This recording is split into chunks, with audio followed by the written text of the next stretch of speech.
తిరుమలలో భక్తుల రద్దీ పెరిగింది. కార్తీక మాసం వీకెండ్ కావడంతో భక్తుల రద్దీ భారీగా పెరిగింది.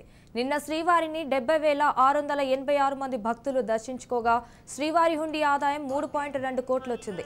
సర్వదర్శనానికి 24 గంటల సమయం పడుతోంది. తిరుమలలో భక్తుల రద్దీ పెరిగింది. కార్తీక మాసం వీకెండ్ కావడంతో భక్తుల రద్దీ భారీగా పెరిగింది. నిన్న శ్రీవారిని 70,686 మంది భక్తులు దర్శించుకోగా శ్రీవారి హుండీ ఆదాయం 3.2 కోట్లు వచ్చింది. సర్వదర్శనానికి 24 గంటల సమయం పడుతోంది. ఇక దీనిపై మరింత సమాచారం మా ప్రతినిధి మహేష్ ఫోన్ ఇన్ లో అందిస్తారు. మహేష్, చెప్పండి.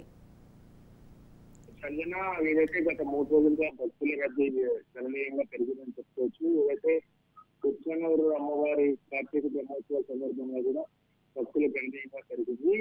మరోపక్క చలి తీవ్రత ఉన్నప్పటికీ కూడా భక్తులు స్వామివారి దర్శనం చేస్తూ అలాంటి తప్పనితో కూడా నిరంతరం వెయిట్ చేసి కూడా దాదాపు 48 గంటల సేపు కూడా వెయిట్ చేస్తూ స్వామివారి దర్శనం చేసుకోవాలని చెప్పి తప్పనితో కూడా క్యూ లైన్ లో వేసి ఉండడం జరుగుతుంది.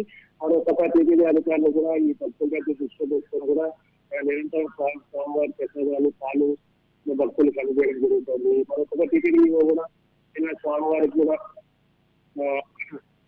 ఈ కార్తీక అమ్మవారి బ్రహ్మోత్సవాల సందర్భంగా కూడా భక్తులు పెరగడానికి గణనీయంగా అధికారులకు అప్పటికప్పుడు సూచించడం జరిగింది.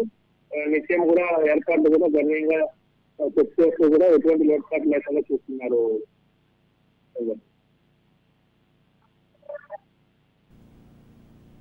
Right, thank you for the updates Mahesh.